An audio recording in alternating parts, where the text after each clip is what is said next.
তুমি এখনো কাজ করছো?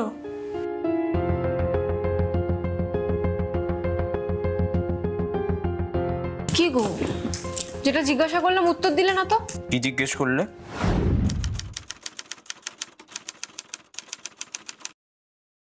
জিজ্ঞাসা করলাম তুমি কি এখনো কাজ করছো?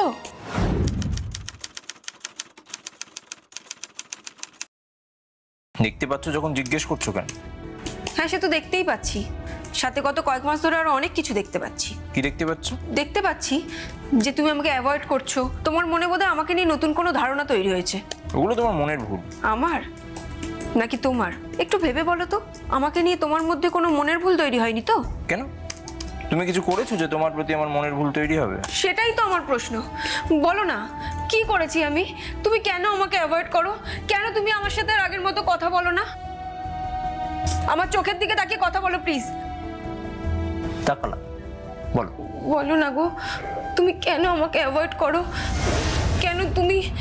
কেন তুমি আমার সাথে আর আগের মতো কথা বলো না? বলো না।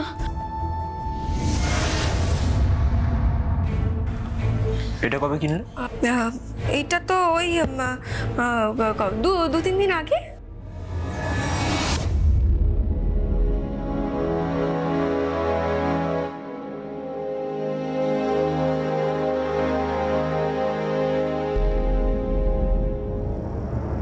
আমি শুধু বলেছিলাম পেন্ডেন্টটা খুব সুন্দর, তাই বলে তুমি যে ওটা কিনে আমার গলায় পরিয়ে দেবে আমি সত্যি ভাবতেই পারি। বারবার বলতে হবে না, আমি জানি তুমি আমাকে খুব ভালোবাসো। তাই জন্যই তো সব সম্পর্ক বলে তোমার প্রেমে পড়লাম।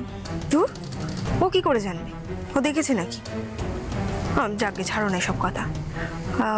বলছি, আবার কবে তুমি আমাকে ভালোবেসে আদর করবে বলো না। কি করব বলো? তোমাকে কাছে পেলে তোমার ছাড়তে ইচ্ছে করে না, কিছুতেই মন ভরে না। Love you too. আচ্ছা শোনো না, বলছি ও এখন উঠে পড়তে পারে, হ্যাঁ? আর যদি উঠে দেখে যে ওর পাশে আমি নেই তাহলে কিন্তু কেলেঙ্কারি হয়ে যাবে। হ্যাঁ, রাখছি। হ্যাঁ, আই লাভ ইউ।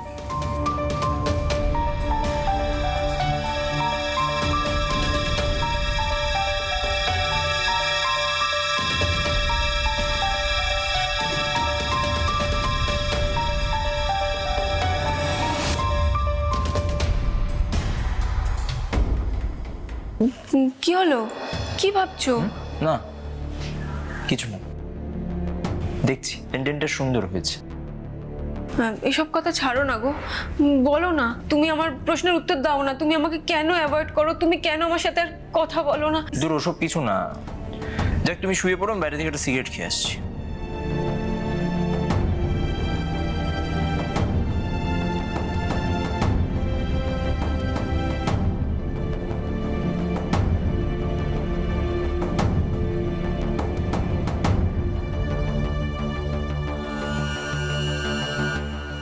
হ্যালো, শোনো না, বলছি ও না আজকে পেন্ডেন্টটা দেখে ফেলেছে, আবার সন্দেহ করছে। আরে ধুর বাবা, আমি কি করব? আমি ভেবেছিলাম সারাদিন পরে থাকবো, রাতে খুলে ফেলবো, ভুলে গেছি।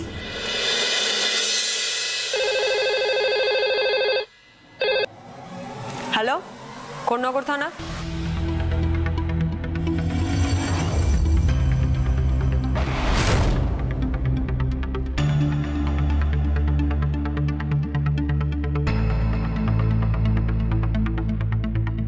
কোথায়? স্যার, বাথরুমে। ভিক্টিমের নাম? সুমন পোদ্দার। বাথরুমের ফ্লোরে পড়ে থাকা অবস্থায় পাওয়া যায়। বাথরুমে? কই, চলো তো দেখি। আসুন স্যার।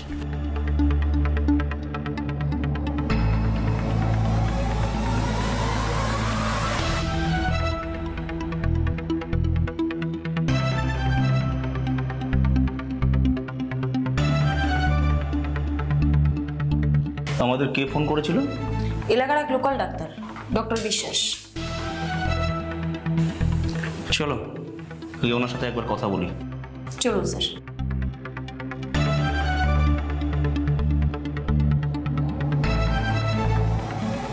আচ্ছা ডাক্তারবাবু, আমাদের ফোন করার আগে যা যা ঘটেছিল আমাদের একটু ডিটেলে বলুন তো। দেখুন স্যার, সুমনের মিসেস আমাকে ফোন করে, বলে সুমন বাথরুমে অজ্ঞান হয়ে গেছে। আমি ছুটে আসি, দেখি অজ্ঞান নয়, সুমন মারাই গেছে। মৃতদেহটা দেখে আমার স্বাভাবিক মনে হলো না, তাই আপনাদের ফোন করলাম। কেন স্বাভাবিক মনে হলো না কেন? দেখুন, বাথরুমে কার্ডিয়াক স্ট্রোক, ব্রেন স্ট্রোক হতেই পারে। ডেড বডিতে সেরকম আমি লক্ষণ দেখতে পেলাম না, তাই আমার মনে হলো। আচ্ছা কিভাবে মারা যেতে পারে বলে মনে হয়? সেটা তো আমি বলতে পারবো না, ফরেন্সিক রিপোর্ট এলে সেটা জানতে পারবেন। ওকে ডক্টর বিশ্বাস, থ্যাংক ইউ। ওয়েলকাম। আপনি এখন আসুন। সৃজা, এই সুমন পোদ্দার ছাড়া বাড়িতে আর কে কে আছে? সুমন পোদ্দারের স্ত্রী শ্রেয়া পোদ্দার আর ওর ভাই অঞ্জন পোদ্দার।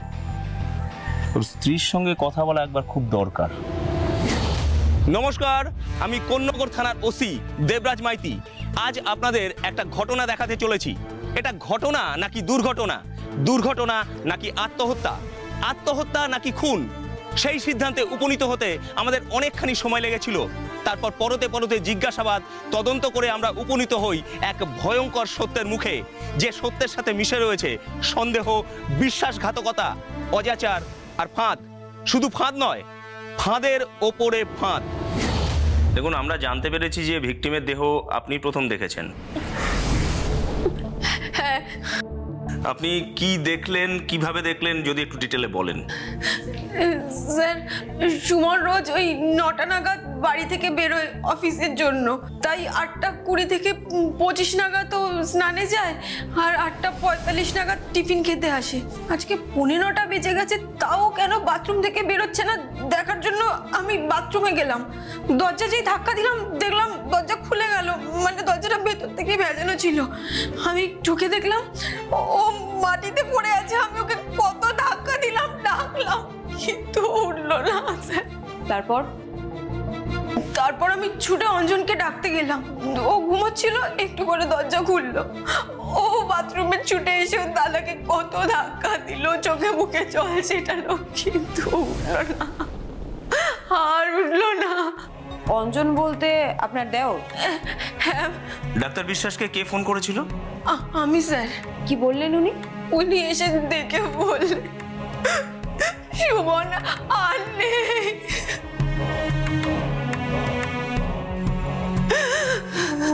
সৃজা, ওনাকে একটু জল দাও।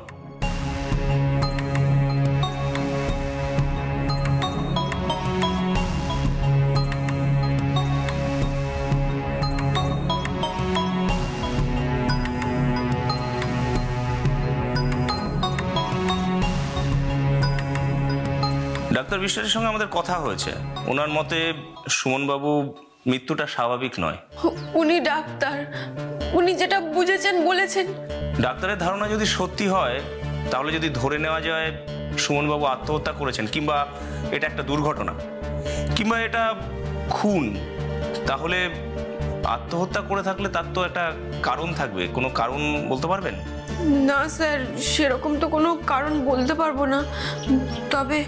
তবে গত 3-4 মাস ধরে না ও কিরকম অন্যরকম বিহেভ করছিল।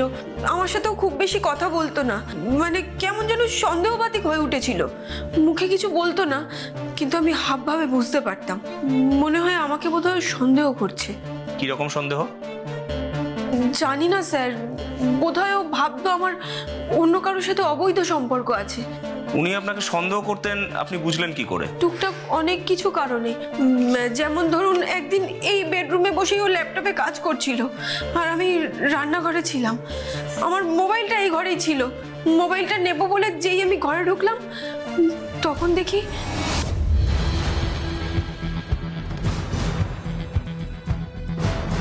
আমার মোবাইল নিয়ে কি করছো তুমি? না কিছু না, এমনি এমনি দেখছিলাম। কি দেখছিলে সেটাই তো জানতে চাইছি। না বলে আমার ফোনে হাত দিয়েছো কেন? জানো না মোবাইল একটা প্রাইভেট জিনিস? আমি না বলে তোমার ফোনে হাত দিই? স্বামী স্ত্রীর মধ্যে আবার প্রাইভেটের কি আছে? আরে প্রতিটা মানুষের একটা প্রাইভেসি থাকে। যাই হোক, তুমি বোধহয় আমার ফোনটা খোলার চেষ্টা করছিলে, প্যাটার্ন লক দিতে পারোনি, তাই তো? দাও দাও, খুব ভালো করে দেখো। এই যে স্কোয়ার ভাবে এস লিখবে, তোমার আর আমার নামের প্রথম অক্ষর এস, তাই সেটাই প্যাটার্ন লক রেখেছি। নাও, আমি সামনে দাঁড়াচ্ছি, কিচ্ছু বলবো না, যা যা দেখার দেখে নাও। আর না না, সেরকম কিছু না, আমি এমনি। না না, দেখো না প্লিজ, দেখো না। না না, আমি এমনি দেখছিলাম। আমার মনে হচ্ছে তুমি ভাবছো আমি তোমার থেকে কিছু গোপন করছি, দেখো না প্লিজ। আরে দূর বাবা, বললাম না সেরকম কিছু না। তুমি যাও রান্নাঘরে যাও, আমি কাজে বসবো।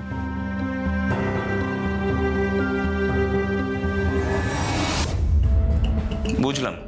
এইগুলো আগে ছিল না জানেন, এই গত 3-4 মাস আগে থেকে শুরু করেছিল। আর কিছু উদাহরণ দিতে পারবেন? আর কিছু বলতে, হ্যাঁ আমার না একটু অনলাইনে টুকটাক জিনিস কেনার শখ আছে।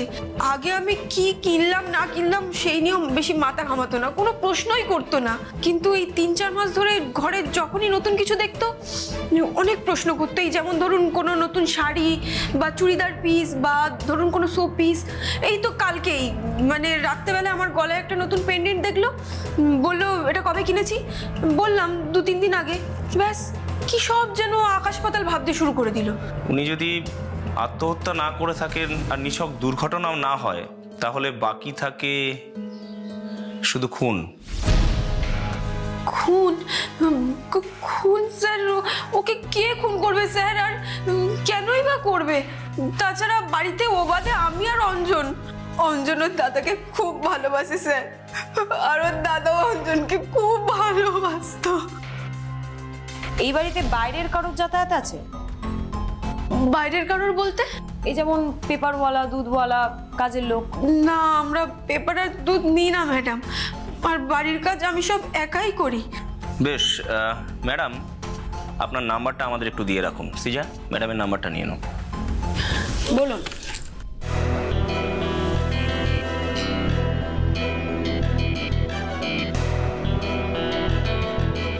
ওকে, এবার আমরা একটু অঞ্জনের সাথে কথা বলবো একবার। চলুন স্যার।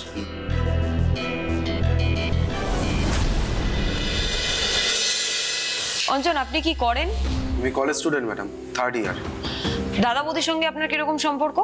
বৌদির সঙ্গে আমার সাধারণ সম্পর্ক, কিন্তু দাদার সাথে আমার দারুণ সম্পর্ক ছিল। আমাদের বয়সের গ্যাপ 10 বছর হওয়া সত্ত্বেও আমাদের মধ্যে বন্ধুত্বের পূর্ণ সম্পর্ক ছিল। আমরা একে অপরকে সবকিছু শেয়ার করতাম।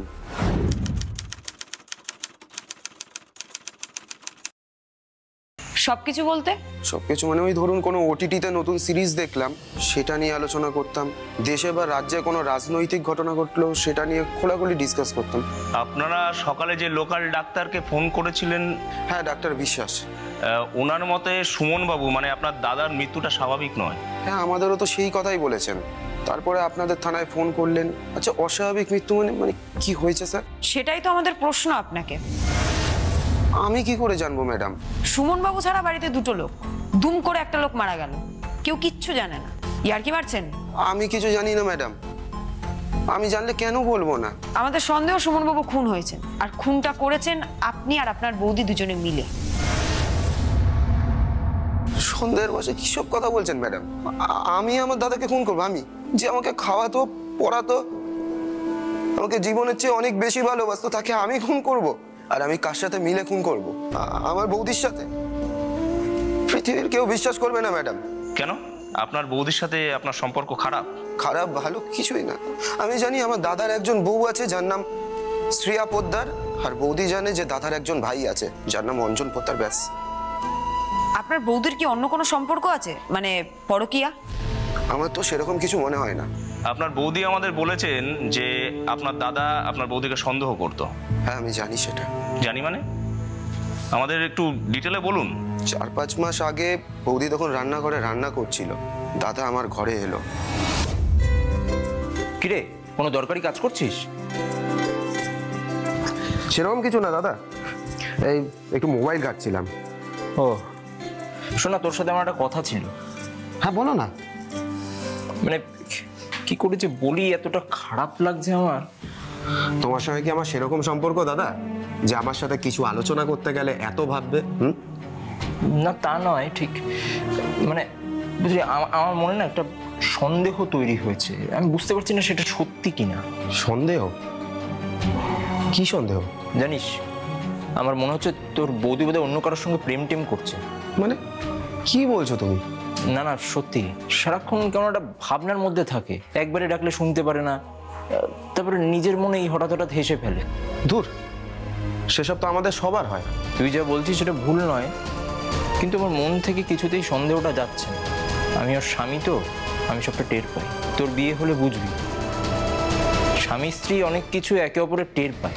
কি বলি বলো তো, আমি তো বেশিক্ষণ সময় কলেজেই থাকি, আর যেটুকু সময় বাড়িতে থাকি বৌদিকে দেখে তো আমার তেমন মনে হয় না।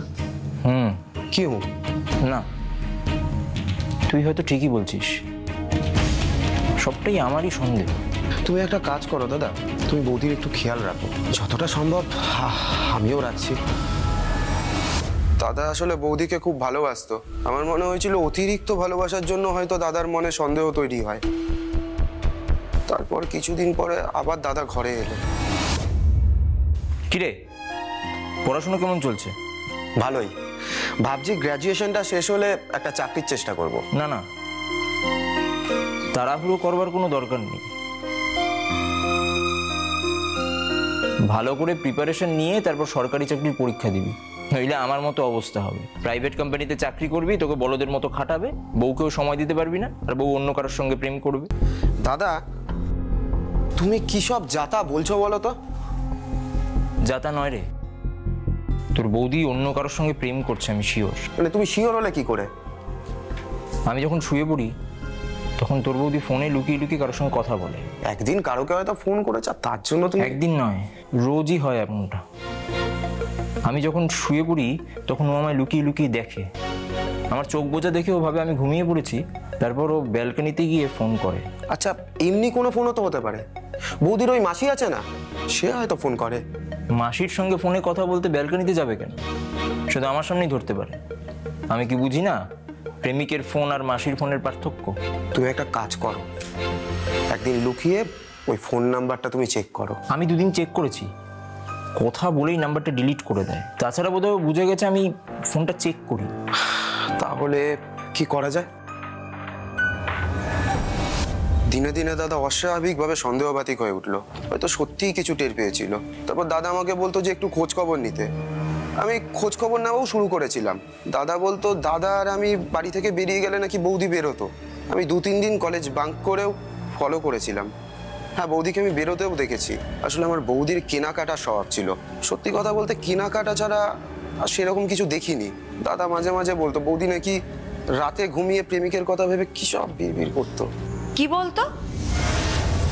সেটা আমি বলতে পারবো না। দাদা আমাকে লজ্জায়ও সেই কথা বলতে পারেনি। হয়তো এমন কোনো কথা যেটা যতই বন্ধুর মতো হোক ভাইকে বলা যায় না। প্রেমিকের নাম বিড়বিড় করেনি? বোধহয় সেটা করেনি, নইলে দাদা আমায় বলতো। তারপর দাদা একদিনের সময় বলল বৌদির গোপন প্রেমিক নাকি বৌদিকে রোম্যান্টিক শোপিস গিফট করেছে। শোপিস তো নিজেও কিনতে পারে। আরে বললাম না ওটা ওই ধরনের শোপিস নয়, ওরকম রোম্যান্টিক শোপিস না, প্রেমিকারাই প্রেমিককে দেয়। তুই একবার ভালো করে দেখিস। না না, আমার দেখার দরকার নেই। বুঝতে পারছি তুমি যেটা বলতে চাইছো। তোর বৌদির নাইটিতে আমি সিগারেটের গন্ধ পেয়েছি, আমাদের ঘরেও পেয়েছি। তার মানে আমরা দুজন যখন বেরিয়ে যাই ওই লোকটাই বাড়িতে আস। কেঁদো না দাদা, কেঁদো না। আমি বুঝতে পারছি। আমার মনে হয় আমাদের কোনো প্রাইভেট ডিটেকটিভের সাথে কনসাল্ট করা উচিত। ডিটেকটিভ কেন? সে তো অনেক বড় ব্যাপার। না না, ডিটেকটিভ বলতে তুমি ফেলুদা ব্যোমকেশ ভেবো না। প্রাইভেট ডিটেকটিভরা আজকাল এই সমস্ত কাজই করে। মানে কোনো পরক্রিয়া প্রেমের খোঁজ বা গোপন প্রেমিকার সন্ধান। তাহলে চল তার কাছে যাই। তুমি বৌদিকে ডিরেক্ট চেস করছো না কেন বলো তো? লাভ নেই রে, ও আমাকে এদিক ওদিক কথা বলো না, আর আবার বলদ বানিয়ে দেবে। আমায় জানতে হবে যে ওই লোকটা কে, তারপর ওকে আমি মুখোমুখি জিজ্ঞেস করবো। তুই চল ভাই, আমরা ডিটেকটিভের কাছেই যাই। আরে আসুন আসুন আসুন, আমি প্রাইভেট ডিটেকটিভ অর্জুন সামন্ত। বসুন। আমি আপনাকে ফোন করেছিলাম সামন্তবাবু। হ্যাঁ, বুঝতে পেরেছি। আপনি অঞ্জন পোদ্দার আর আপনি Suman Poddar, am I right? হ্যাঁ, উনি আমার দাদা। আসলে বলতেও খারাপ লাগে, আমার দাদা মাস 2.5-3 ধরে সন্দেহ করছে যে আমার বৌদির বুঝি বাইরে কোনো জায়গায় অ্যাফেয়ার আছে। কিন্তু কার সাথে অ্যাফেয়ার আছে, ছেলেটাকে আমরা তাকে বা তার নাম পর্যন্ত জানতে পারিনি। বলতে খারাপ লাগার কিছু নেই। বেসিক্যালি এখনকার দিনে এইসব ফরদম হচ্ছে। কচি থেকে বুড়ি সব লাইন দিয়ে পরকিয়া করছে। চাপ নেবেন না। সিগারেট? না, আছে, ধন্যবাদ।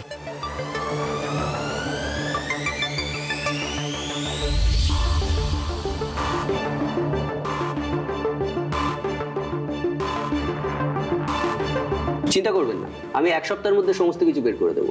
বাই দ্য ওয়ে, আপনি কি আপনার স্ত্রীর সাথে এই নিয়ে কোনো কথা বলেছেন? না, আমি প্রমাণ ছাড়া ঠিক কথা বলতে চাইনি। তাহলে তো আরো ভালো। আপনার বউ আর তার প্রেমিক কোনো রকমভাবে কনসাস হবে না।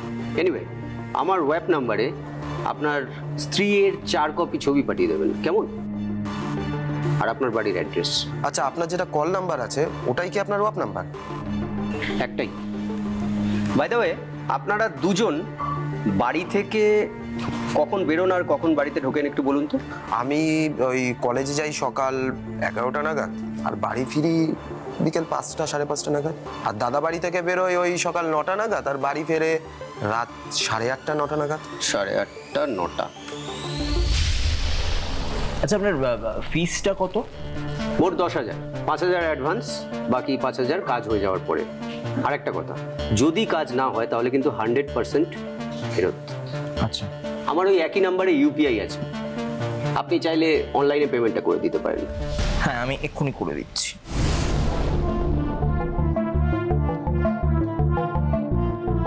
চলে গেছে। Thank you. আজ তাহলে চললাম, পরের সপ্তাহে তাহলে ঠিক এই সময় আসছি। একদম। আশা করছি তার মধ্যেই নাম, ঠিকানা, যাবতীয় যা সমস্ত কিছু আমি জেনে যাব। এক সপ্তাহ হয়ে গেল, সামন্তবাবুও ফেল করলেন। উনি এই এক সপ্তাহ ধরে সকাল দিন রাত আমাদের বাড়ি ওয়াচ করেছেন, বাড়িতে বাইরের কোনো লোককে ঢুকতে দেখেনি। হ্যাঁ, 2 দিন বৌদি বেরিয়েছিল, তাকে ফলোও করেছে, কিন্তু সেখানেও গুরুত্বপূর্ণ কিচ্ছু পাইনি। কোনোভাবে প্রাইভেট ডিটেকটিভের কাছে যাওয়ায় খবর পেয়ে আপনার বৌদি কনসাস হয়ে যায়নি তো? হতে পারে, আমি তো প্রথম দিকে সেটাই আন্দাজ করেছিলাম। তারপর দাদা আমাকে বললো এই এক সপ্তাহের মধ্যে নাকি বৌদিকে তার গোপন প্রেমিক শাড়ি গিফট করেছে। কিন্তু আমি সামন্তবাবুর রিপোর্ট পেয়ে দাদাকে বলেছিলাম বৌদি যদি কারোর সঙ্গে কেনাকাটা করতে যেত তাহলে তো সেটা মানে সামন্তবাবুর চোখে পড়তো।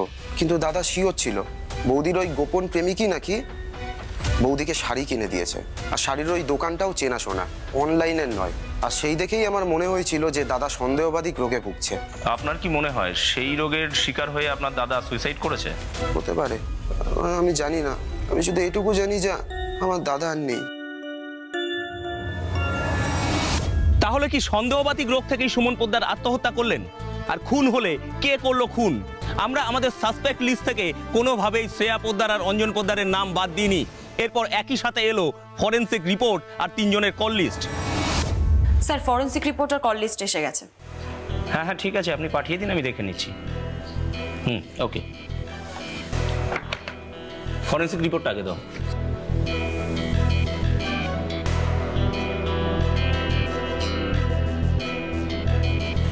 ও মাই গড, মৃত্যুর কারণটা দেখেছো সিজা? হ্যাঁ স্যার, ইলেকট্রিক শক। হ্যাঁ, বালতির জলে ইলেকট্রিক কানেক্ট করা ছিল, আর সেই জলে হাত দিয়ে বিদ্যুৎ পৃষ্ঠ হয়ে মারা গেছে ভিকটিম। কারেন্ট জল থেকে শরীরে গেছে, তারপর হার্টবিট বেসামাল করে দিয়ে শ্বাস আটকে ভিকটিমের বডি ফ্রিজ হয়ে যায় এবং ভিকটিম মারা যায়। অথচ আমরা কিন্তু ক্রাইম সিনে কোনো গিজার টাইপের কোনো ইলেকট্রিক যন্ত্র দেখতে পাইনি, এমনকি কোনো খোলা ইলেকট্রিক তারও ছিল না। হ্যাঁ, আমরা সেটা দেখতে পাইনি কারণ আমাদের যাওয়ার আগে সেটা সরিয়ে দেওয়া হয়েছিল, আর সেটা সরিয়ে দেওয়া হয়েছিল মানে এটা একটা পরিকল্পিত খুন। স্যার, মৃত্যুর টাইমটা একবার দেখুন।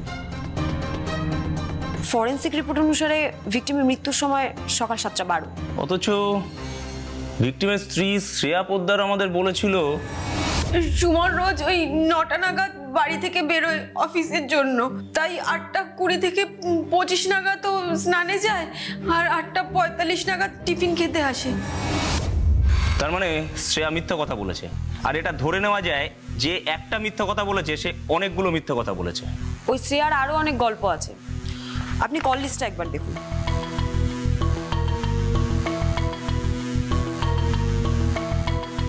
শ্রেয়া একটা নাম্বারে প্রচুর কথা বলতো, ম্যাক্সিমাম কল সকাল 11:30টার পর থেকে বিকেল 4টে 4:30 পর্যন্ত, আবার রাত 12টার পর নাইট কল। খবর নিয়েছো নাম্বারটা কার? হ্যাঁ স্যার, নাম্বারটা মৌসুমী বসাক নামক একজনের নামে রেজিস্টার। মৌসুমী বসাক, মহিলা, তার বয়স 55 বছর। মনে হলো এটা বোধহয় শ্রেয়ার মাসি হবে। আমি ওই নাম্বারে কোনো ফোন না করে শ্রেয়াকে একবার ফোন করলাম।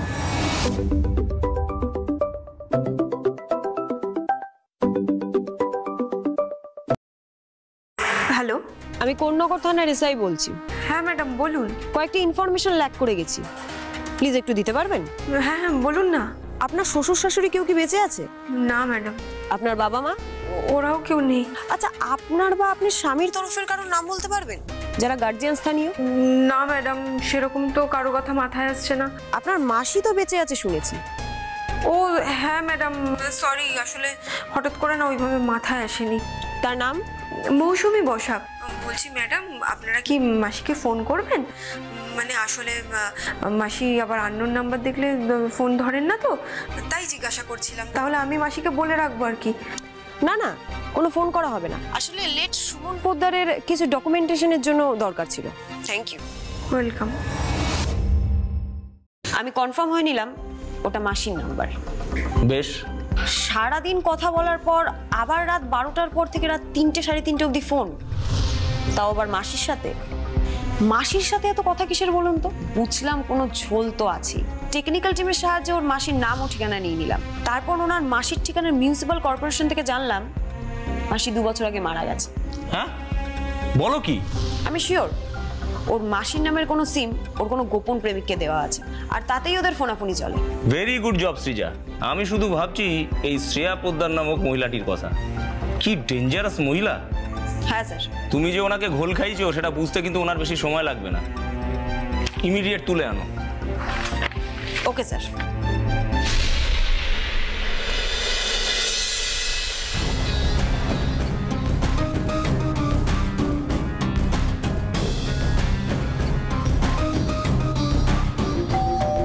এখন আবার কি হলো? আরে আসছি আসছি আসছি আসছি।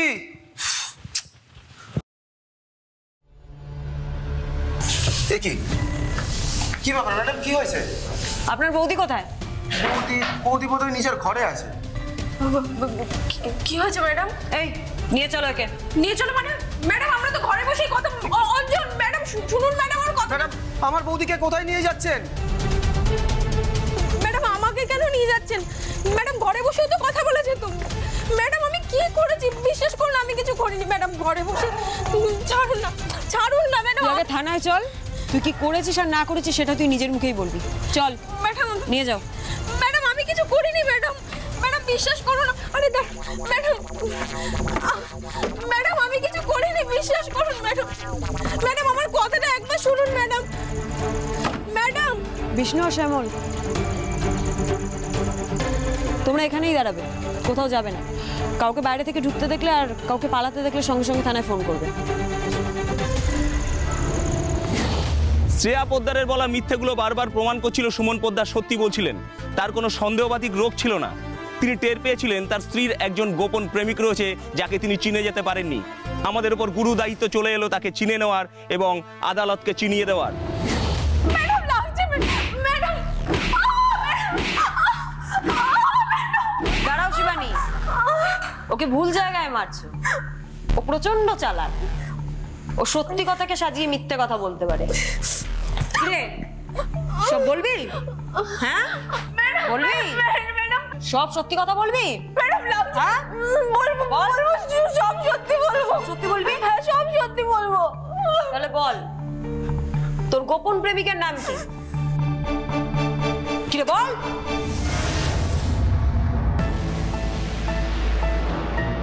দাঁড়াও সৃজা, ওর গোপন প্রেমিকের নাম জেনে কি হবে?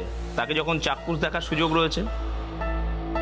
এটা তো ভালো খবর স্যার। তুমি পোদ্দার বাড়ির সামনে বিষ্ণু আর শ্যামলকে মোতায়েন করে দিয়ে এসেছিলে, যাতে বাইরে থেকে কেউ ঢুকলে ওরা যেন পাকড়াও করে। বাইরে থেকে কেউ নয়, ভেতর থেকে একজন চম্পট দেওয়ার চেষ্টা করেছিল, আর ওরা তাকে পাকড়াও করেছে। তুমি ধরে আনতে বলেছিলে, ওরা ধরে এনেছে। বিষ্ণু, মালটাকে ভেতরে নিয়ে আয়।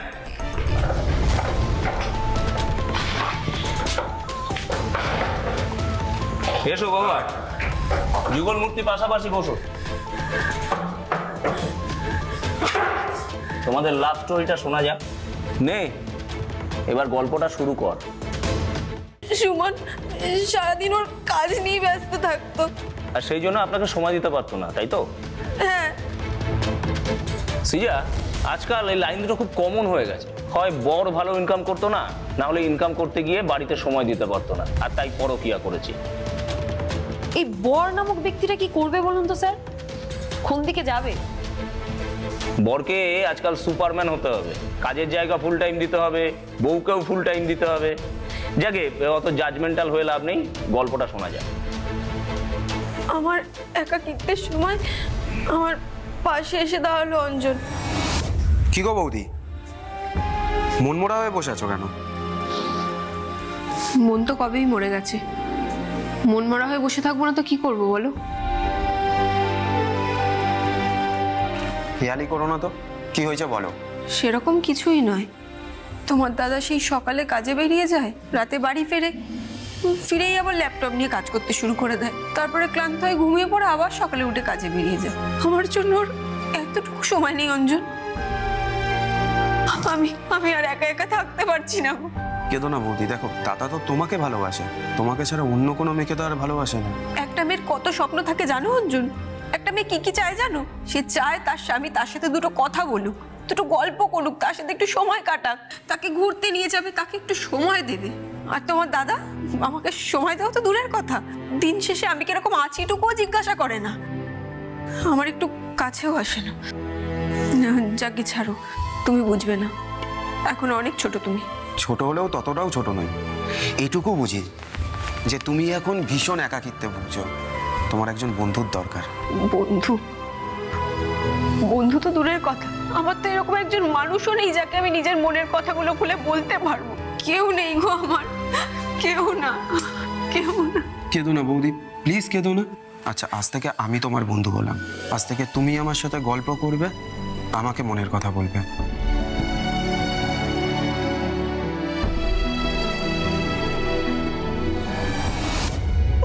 অঞ্জনের সাথে আমার বন্ধুত্ব হলো, খুব ভালো বন্ধুত্ব।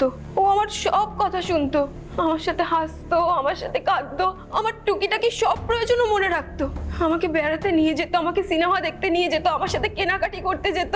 আমার মনের সব কথা ওকে বলতে বলতে আমি টের পেলাম আমি ওকে ভালোবেসে ফেলেছি। শুধু আমি নই, ও আমাকে খুব ভালোবাসে, সেটাও আমি টের পেয়ে গিয়েছিলাম।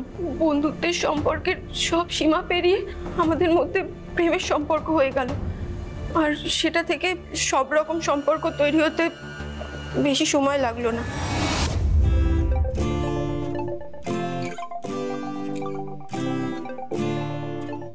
অঞ্জন, কি হয়েছে বৌদি? কিছু দরকার? শুধু বৌদির দরকার নিয়ে ভাবলে হবে? মাঝে মাঝে নিজের দরকারের কথাও তো বৌদিকে বলতে হবে নাকি? আমার আবার কি দরকার?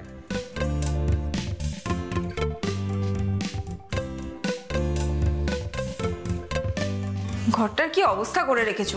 তুমি গোছাতে পারবে না, আমাকে তো বলতে পারো। আমার অগোছালো ঘরে থাকার অভ্যেস আছে, অসুবিধা হয় না। আমার অসুবিধা হয় গো। ইস, বিছানাটার কি ছিঁড়ি। এই নামো তো দেখি, নামো নামো নামো নামো, যাও সরো। তোমার সারাদিনে কত কাজ, তার মধ্যে আবার আমার ঘর নিয়ে পড়লে।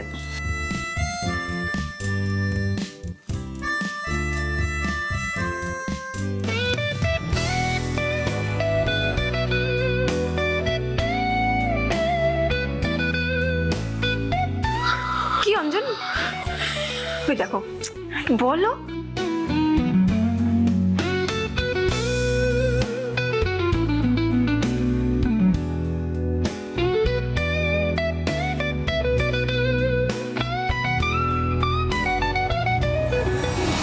আমাদের সম্পর্ক 2 বছর এভাবেই চলতে থাকলো। এর মধ্যে দাদা টের পায় যে বৌদির সঙ্গে কারো সম্পর্ক আছে,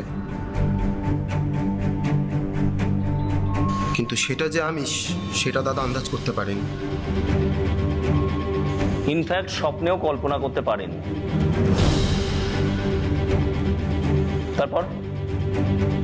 তারপর এক এক দিন এক একটা সন্দেহ করে দাদা আমার কাছে এসে বলতো।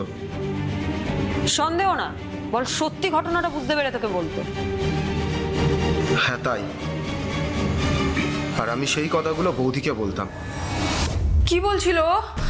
দাদা বলছিল তোমার গোপন প্রেমিক নাকি তোমাকে একটা শোপিস কিনে দিয়েছে। ওটা যে তুমিও বুঝতে পেরে গেছে নাকি? না, তোমার শাড়িটা নিয়েও আমাকে বলেছিল, তখনও কোনো রকম ভাবে ম্যানেজ করে দিয়েছি। এই জানো, দাদা কিন্তু তোমার নাইটিতে সিগারেটের গন্ধ পেয়েছে, ঘরেও পেয়েছিল। তোমার এই সিগারেট খাওয়ার চক্করে আমরা একদিন ধরা পড়ে যাব, দেখো কতবার বলেছি সিগারেট খাওয়াটা ছাড়ো ছাড়ো। ছাড়বো সিগারেট তো কিছুই না, তোমার জন্য আমি সব কিছু ছাড়তে পারি।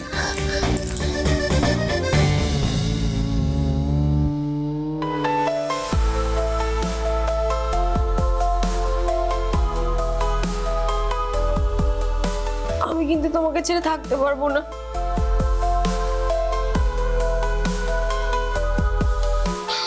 এটা ভুল করে ফেলেছি জানো। ভুল মানে কি ভুল? আমি মুখ ফসকে দাদাকে আমি বলে ফেলেছি একটা ডিটেকটিভের কথা। কাল দাদাকে নিয়ে আমি সেই ডিটেকটিভের সঙ্গে কথা বলতে যাব। মানে কি করেছো তুমি? দেবার তো আমরা ধরা পড়ে যাব। না আমি কোনো রকম ভাবে ম্যানেজ করে দেবো, তুমি টেনশন করো না, আমি সামলে নেব। চাই হয়ে যাক, আমি কিন্তু তোমাকে ছাড়া বাঁচতে পারবো না। আমিও। ডিটেকটিভকে ম্যানেজ করলে কিভাবে? দুদিন পর দাদার আলমারি থেকে আমি 30,000 টাকা চুরি করলাম। তারপর সেটা দিয়ে আমি ডিটেকটিভকে ওর মুখ বন্ধ করলাম। বাহ, বেশ চৌকস ছেলে তো তুই। তা চুপি চুপি যখন সব চলছিল দাদাকে মারলি কেন? বাধ্য হলাম। কেন?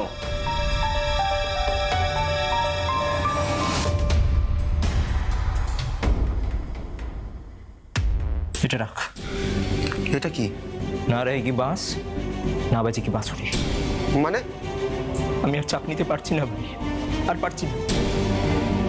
না পারছি ঠিক মতো খেতে, না পারছি ঠিক মতো ঘুমোতে, কোনো কাজে মন বসছে না, রোজ অফিসে বসের কাছে গালাগালি শুনছি। তো এবার আমি ঠিক করেছি তোর বৌদিকে দুনিয়া থেকে সরিয়ে দেবো। কি বলছো কি তুমি? হ্যাঁ ঠিকই বলছি। কিন্তু তুমি তো বৌদিকে খুব ভালোবাসো দাদা। না, ওসব ভালোবাসার কোনো মূল্যই নেই। আমি এদিকে ভালোবাসার জন্য মরে যাব, আর ও অন্য লোকের সঙ্গে ফুর্তি করে বেড়াবে। তুই কিন্তু আমার সঙ্গে থাকতেই হবে। আমি এসব পারবো না দাদা। হ্যাঁ পারবি না মানে কি বলছিস পারবি না? দেখ তোর জন্য আমি কিন্তু অনেক কিছু করেছি ভাই, তোকে খাইয়েছি পড়িয়েছি, তোকে এটা পারতে হবে। শোন শোন আমি বোঝাচ্ছি কি করবো। ওই সকালবেলা তোর বৌদি ঘুম থেকে উঠলে ও যখন 8টার সময় স্নানে যাবে ঠিক তার আগে আমাদের কাজটা করতে হবে। আমি বাথরুমে তারটা ফিট করে রাখবো, তোকে কিছু করতে হবে না, আমি আমি করে রাখবো। তারপর আমি গিয়ে ঘুমিয়ে পড়বো, তোর বৌদি কিছু বুঝতেই পারবে না। তারপর যখন তোর বৌদি বাথরুমে আসবে, ওই বাথরুমে ঢুকে স্নান করতে যাবে, জলের শব্দ পাবি, তুই তখন সুইচটা টিপে দিবি। হ্যাঁ টিপে দিবি সুইচটা। কি করবি বুঝতে পেরেছিস? হ্যাঁ বুঝতে পেরেছিস তো? তারপর পরদিন বৌদি ঘুম থেকে ওঠার আগে দাদা ড্রয়িং রুমে সুইচ বোর্ডে প্লাগ লাগিয়ে তারটা বাথরুম অবধি নিয়ে গেল।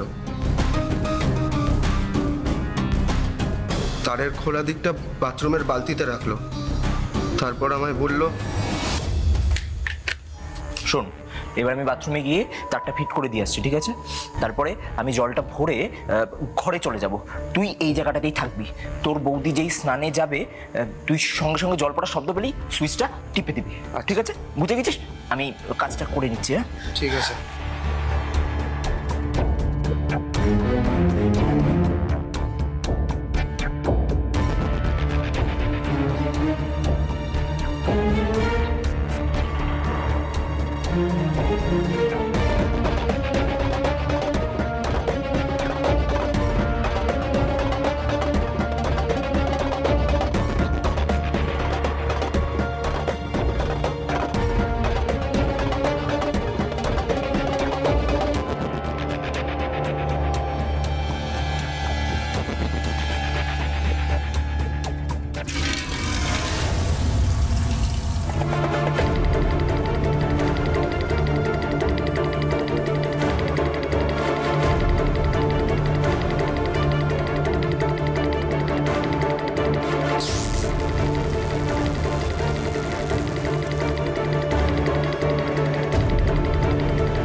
এই অঞ্জন, কি হয়েছে? কাঁদছো কেন? কি হয়েছে বলো? দাদা তো আমাকে মারতে চেয়েছিল, আমি দাদাকে মেরে ফেলেছি। আমি যদি দাদাকে না মারতাম তোমাকে মেরে ফেলতো।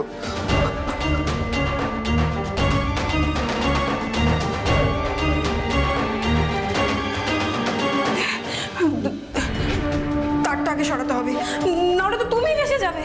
করবো, দাঁড়াও।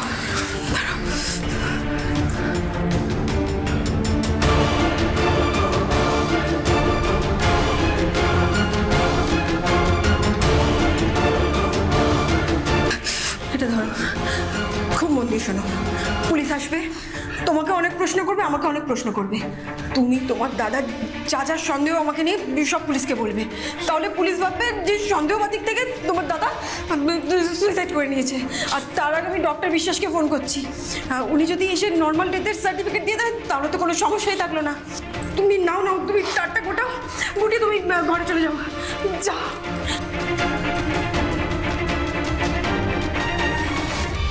আর আপনার মৃতা মাসির নামে মোবাইল নাম্বারটা? মাসির নামে নেওয়া একটা এক্সট্রা সিম আমার কাছে ছিল,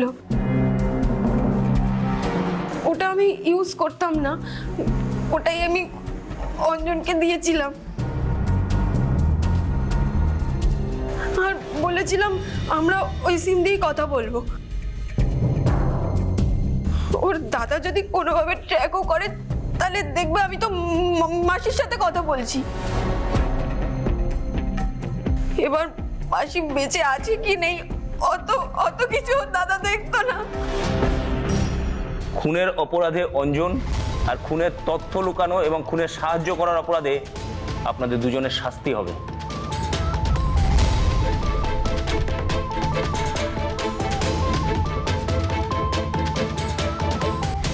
সুমন পোদ্দার তার স্ত্রীকে খুন করার জন্য ফাঁদ পেতেছিলেন, কিন্তু উনি জানতেন না ফাঁদের ওপর ফাঁদ পেতে ওনাকেই খুন করা হবে। আসলে আমাদের ঘাড়ের কাছে নিঃশ্বাস ফেলছে অপরাধী। তাই সাবধান হন, সাবধান হোক বাংলা।